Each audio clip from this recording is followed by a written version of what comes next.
Broadcasting from the business capital of the world, this is the Podcast Business News Network. There are a lot of us that have food allergies. Some of us are sensitive to some types of food we eat. We may even be and not even know it. So we're going to dig into that today.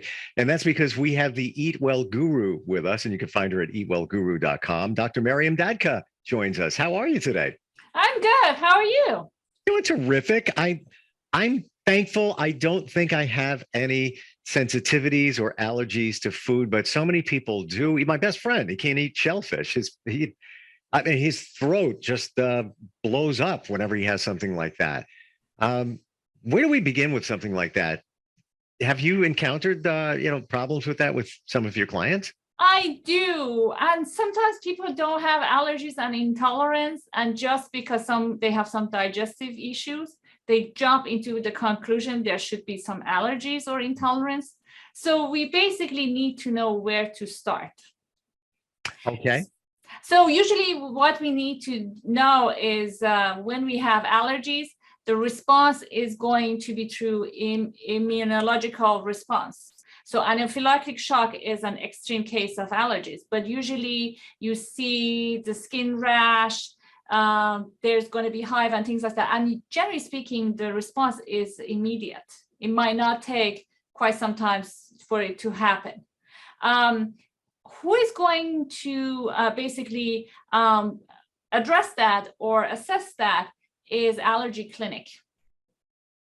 Okay. So they are expert in saying if someone has allergies or not, and they do different types of tests.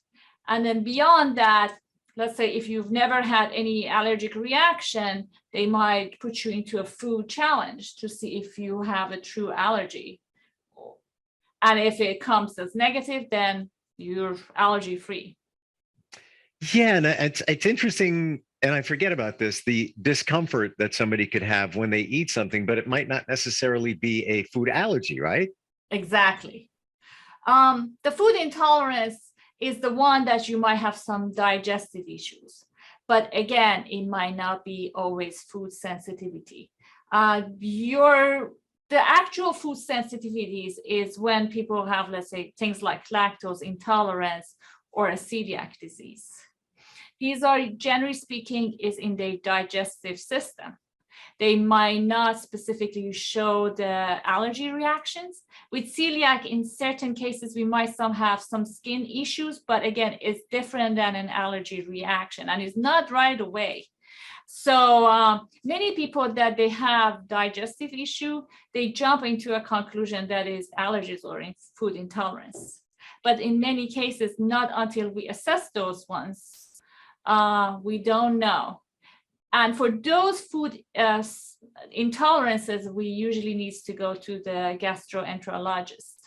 And those people have tests and they have a gold standard to basically know if someone has any of these conditions. One thing that I have to warn you, Steve, there are so many tests outside for allergy and food sensitivities. Many of the times, they're not accurate. Really? And they give people a huge list of things that they have allergies and intolerance. That's not accurate. Interesting. I thought that when you go for that allergy test, it's pretty much concrete. Any kind of allergy test, they've got it down to a science where either they, inject. No, the allergy tests at the allergy clinics are. Oh. But the ones that is widespread and you can order through the mail, and those ones, not the allergy clinic ones. Gotcha. Okay, now I understand. So what you're saying is go to a trained medical professional that's legitimate if you're going to take a test. Exactly. Yeah, I didn't even know the others existed. I wouldn't even think of that. I'm going to go to the doctor. So actually, those companies reach out to me many times. Oh, we do have these tests. We can send it to you and you'll see it. And I always say no. And they're not evidence-based. So apparently they get samples from people and they send it to these companies and they come with a huge list of the things. And there are some providers that they put people on tens of supplements to help with those ones. And then they go gluten-free and go this-free without basically testing them.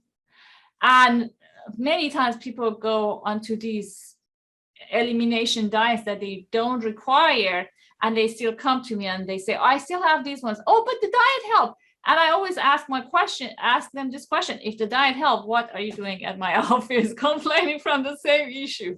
Right, right.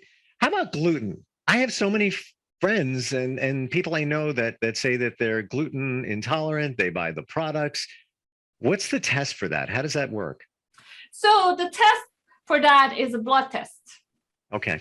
And then if that blood test is positive, or it's a number that it shows that the person possibly has a celiac, then you need to go to a gastroenterologist, and then the gastroenterologist do this gold standard for the celiac, which is biopsy of your intestines, to see if you lost the villi in your small intestine, which basically affects your absorption, to say that you do have a true gluten intolerance. Would you say that there are a lot of people that have gluten intolerance, but are unaware of it and then have digestive issues? The true percentage of celiac is like 1% in the population. Oh, okay. I thought it might be higher. No, it's not higher. There are so many people that they do have digestive issues, and they've never been tested for celiac, or they tested and they're negative, and they jump into the conclusion that should be the gluten, or someone tells them, or Dr. Google would tell them that they have gluten intolerance. Dr. Google. Yes, Dr. Google. Many times when you look at their problems, it actually might be other things. It could be some sort of food additives or sensitivity to food additives or preservatives. Wow. It could also be not getting enough fiber. It could be getting junk food day in, day out, and so forth. What's the most unusual food allergy or intolerance that you've come across? I did have some patients that the list of the allergies was so big that we had a hard time to come up with what they can eat. And I would say this food, oh, they have allergies, and that food is allergies. And what makes it complicated, if the provider, mom, dad, they're willing to cook everything from scratch, that would be easier. But then if they're not willing to cook it from scratch and they still want to rely on prepared foods, that's going to make it almost impossible to help them. Wow. Because hardly you can find the products that they're looking for in the market that doesn't have all the allergy lists that they have. So I did have some of the patients like that. What's your advice, Dr. Dadkhah, for somebody that maybe is undergoing some discomfort? Maybe they suspect it could be an allergy. First step is go to a doctor and go from there. Yeah, so I would say go to the right kind of a doctor. If you think that is some hives and skin rash right away, which might be allergy, go to an allergy clinic. If it's a digestive issue that you're suspecting is food intolerance, go to a gastroenterologist. Don't go to anyone else to figure out what it is. And then have them run the test to make sure that you do have those conditions. Then if you don't have it, then you can go to other doctors to see what is the problems. But it needs to be assessed, it needs to be diagnosed correctly, first and foremost, before we make any judgment or jump into a diet. And is that really what you can do, provide a diet for somebody that has any of those issues? I can help them with that. Yes, I can help with any of those issues. So let's say for celiac, for a straight celiac with that is proved through the test and biopsy, we do have gluten-free diet. And that's basically the main reason the gluten-free came to existence. One thing that people think, or Dr. Google advertised for it, is the gluten-free is an anti-inflammatory diet. Most of the times it is not. It is actually highly processed, ultra-processed diets. The food products that are gluten-free, many times, I don't know if you tried them or not, but they don't taste that well. And then the fiber is missing. big time with many of those gluten-free diets. And just because the fiber is so low, many times they become very inflammatory and cause more problem than help, unless it's needed because they have celiac. So let's look at that for a second, because it's so predominant now, gluten issues. How do you put the fiber back in your diet? So now it's not coming from, the grain and things that you used to eat, say, bread and things like that. How do you introduce it back in? What are good sources of fiber? You need to be a dietitian to know how to do it. Some people do the fiber supplements. Okay. But for whatever reason, our body, and especially our gut health, is very dependent on all these bacteria there. And most of our digestion is done by these bacteria. So these bacteria are very specific in their diet. They are picky eaters. They want foods from scratch. They want fresh foods and things like that. So let's say they want you to have fruits and vegetables. They want you to have whole grains. They want you to have beans and legumes. One thing that is happening is many people, if they have a slight discomfort, they won't eat things. So many times if I tell them, hey, if you don't want to do the grains, at least have beans and legumes, what's going to happen? Everyone is going to have bloating and gas and not getting the fiber. Fruits and vegetables have good fiber, don't get me wrong, but generally speaking, if we remove the grains from our diet or beans and legumes from our diet, it's going to be very hard to meet the fiber requirement. Wow. So would you say, and honestly, I've never really looked deeper into the amount of fiber that is in fruit, probably because there's no label on it. So I'm not looking at it. That's true. Yeah. Is there a lot of fiber typically in fruit? Depends on the type of the fruit. Okay. The interesting thing is most of the fruits that we have it with the skin, they are on a higher fiber side. Okay. So we're talking, for example, an apple. Obviously, there's a skin on an apple. I would think there's a fair amount of fiber. Right. So pear is actually on top of the list, and then apple. Pear is also on top of the list. Grape can give you some fiber. So yeah, as long as the fruit is not peeled, they do have more fiber. Interesting. Okay. Yeah, that makes total sense. And that, my brain didn't pick up on that, but yeah. Too bad we can't eat a banana peel. There you go. I think there'd be a lot of fiber in that. Just imagine what happens with the watermelon with the skin on, huh? Does anybody eat the rind on a watermelon? Is that even possible? I don't know. I don't know. It's even hard not to keep the white part on, right? Right. Well, it's the same thing as like eating bread and not eating the crust. I mean, some think that's the best part, some think not. When it comes to those products that we talked about, the gluten products, are they really totally gluten-free? If they're certified, do we assume that that's okay? Yeah, so by law, they need to provide that because it's a health risk. So Okay. by law, they need to have the label and they need to indicate that it's a gluten-free. So if they do carry the label, by law, they need to follow those regulations to make it gluten-free. So we do have a question. Let me grab it over here. Okay, so somebody is checking in. It's Becky from Buffalo, New York, and she wants to know, is it important to take a probiotic supplement just as routine maintenance? That's a great question. The probiotic supplement field is growing exponentially, of course. And then the supplements, as we talked about, is few billion or $20-30 billion industry. With the probiotics is a field that is ongoing research. Few challenges that we have is we still don't know all the composition of a healthy gut bacteria. That's one big challenge that we have. All right, I got to jump in right here. We don't? After all? Don't. No, it still is ongoing. It still is ongoing, and everyone is different. Even the people that they live together have a different gut bacteria. The other one is many of these bacteria, they are anaerobic, so they cannot live outside of the body. because there's oxygen, and these bacteria cannot survive with the oxygen.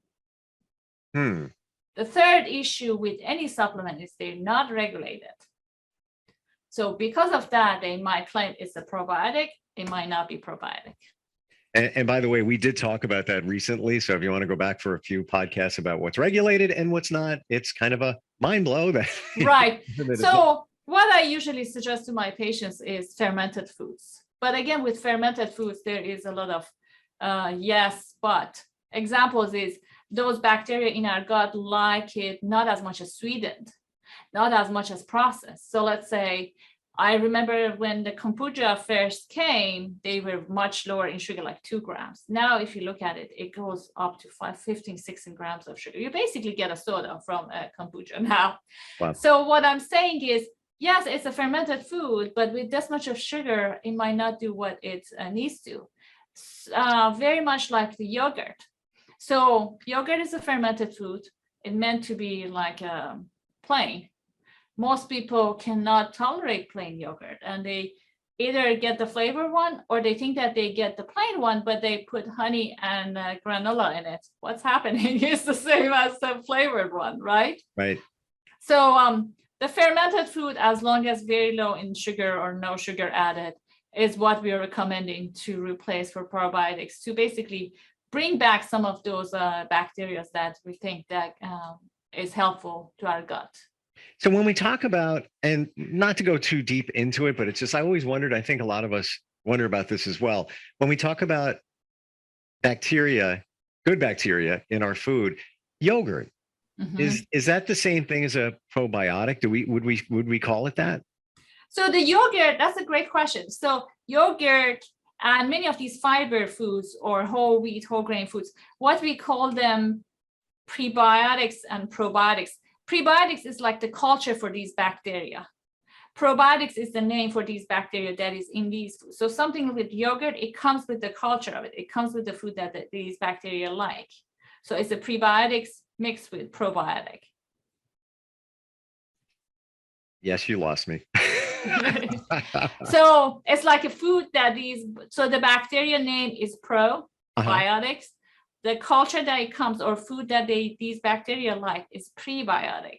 So the yogurt itself without the bacteria is prebiotic. Okay, gotcha. But the bacteria is the probiotic.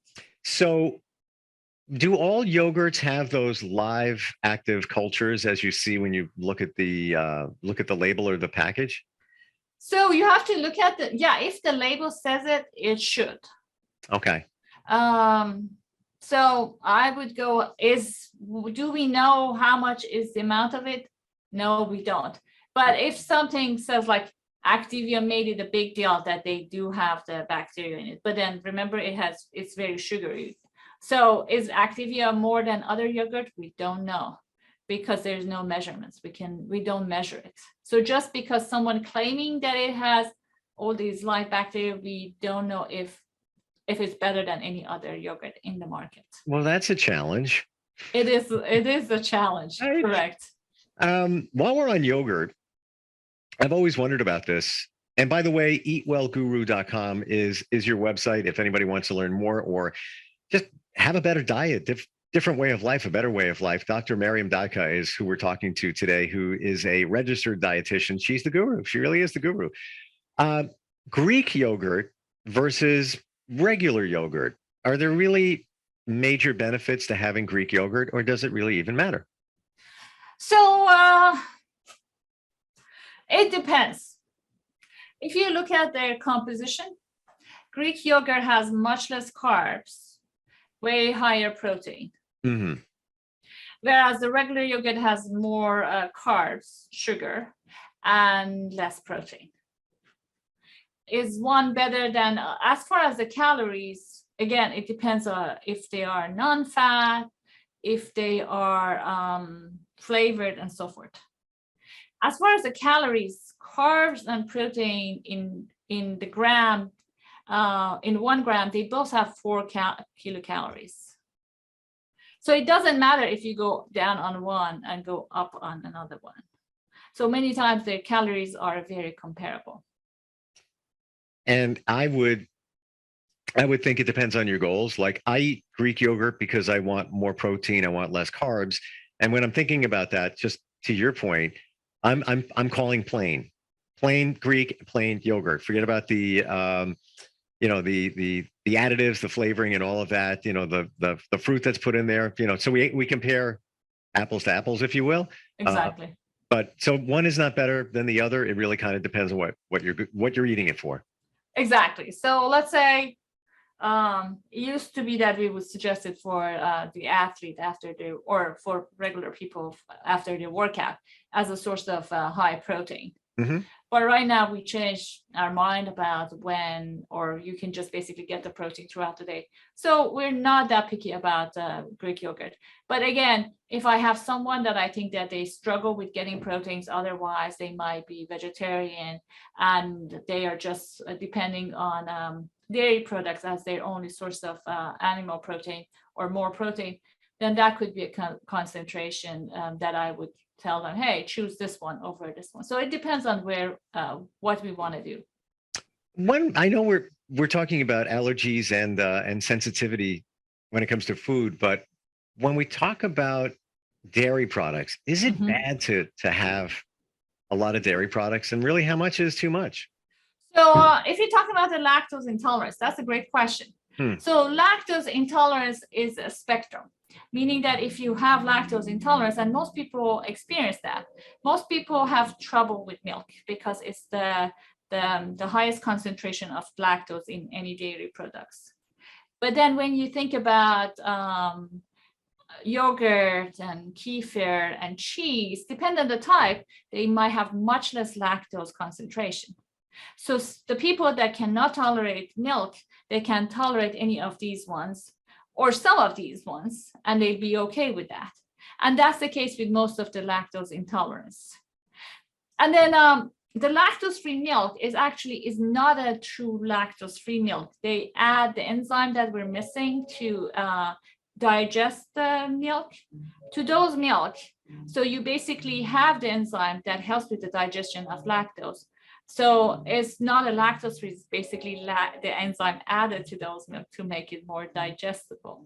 Gotcha. Are you getting a call? I do. Sorry about that. She's very popular. It's okay. People love the Eatwellguru. It's funny. I have a really good friend who is lactose intolerant, right down to the point where he can't even have pizza, because of the cheese on top. And then but I have to say though, I don't even know what you call these substitutes for cheese. Not so bad. You could fool me. I think they're okay.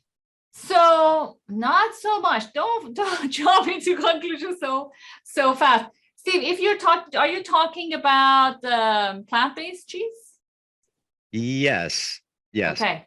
So this is a problem with many of those ones. And I actually look at Wegmans, all the section of the vegan cheese. Most of these vegan cheese that is in the grocery store is made with some sort of coconut or palm kernel, mostly coconut. And then I think that I might have talked about it in the past, but basically coconut is on top of the list as far as saturated fat. Yes. And we definitely know that your cholesterol, everything gonna go haywire if you have coconut every day. And it's not just that one. Many of the yogurt products, the vegan ones, also is a problem with their content of coconut. So we just need to watch them very closely. We just need to call you and get a consult. There you go. Exactly. It's so complicated. And I think we did talk about that once before, and even, sugar-free cookies. Wow, that sounds like a great idea. If you really look what's in them and the amount of calories, yes, they're sugar-free. There's something that makes them sweet, and you think that it's better for you, but the level of calorie content and everything else in that kind of product is it's insane how high it is. Right. And then just so you know, let's say especially with the people with diabetes, sugar-free does not mean carb-free. And the carb is how their blood sugar is going to go up. So I do get patients that they go sugar-free thinking that they've done the right thing, but then their blood sugar is going up. And I said, the sugar-free is not always carb-free. You need to look at your food labels. Interesting. I love the information you have, and so many people have allergies and sensitivities to food. So I guess if you suspect something, consult with your doctor. And then once you identify what it is, then they should reach out to you. And then you can come up with I don't want to say a treatment plan, but a regimen, really, to move forward. Right. I can have recommendations how basically work around that problem. Exactly. Yeah. Workaround. That's a good one. Love talking with you. Eatwellguru, Dr. Maryam Dadkhah. They just go to your website, eatwellguru.com, and they can book a consult from there? Correct. And I have to include covered by insurance where applicable, which yes, exactly. I did not, I'll honestly tell you, I did not know that until I spoke with you. I didn't know that a dietitian can be covered by many insurance companies. It can, yes. At least in our areas, it can, yes. Well, great talking with you. I have to go get lunch. Now I have lots of wonderings what I should be having for lunch. For another topic, maybe I love when we went over the labels. That was so informative. Maybe we get back to that one. It is, yes. It sounds good. Dr. Dadkhah, thanks again. Thank you very much, Steve. Hope you have a great day. You too. Catch up Bye. soon. Are you looking for even more of the podcasts and hosts that you love? The Podcast Business News Network is proud to announce that you can now listen live on the MyTuner Radio and online Radio Box apps for iOS, Android, and the Amazon App Store. Or check us out online. Search for Business News Network on mytuner-radio.com or search Podcast Business News Network on onlineradiobox.com/US so you don't miss a minute of the action.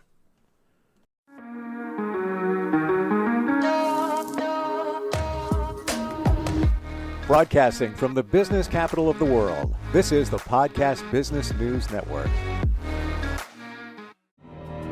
For nearly 2,000 severely injured veterans, everyday life has become filled with barriers. Day-to-day simple tasks can become pretty daunting. I have to carry my chair up 2 flights of steps or have somebody do it for me. What scares me the most is just the falling. When I'm struggling with my house, I think, to have that one great barrier just knocked down, it's crucial. Home for Our Troops is a wonderful nonprofit that builds a mortgage-free, fully adaptive, handicap-accessible house. And there's no catch. It'll be our very first home that we've ever owned. This is a game changer. This is where your life begins again. We need you to join us in completing this important mission. Please visit hfotusa.org and help build homes and rebuild lives. Because of you, everything's going to be okay.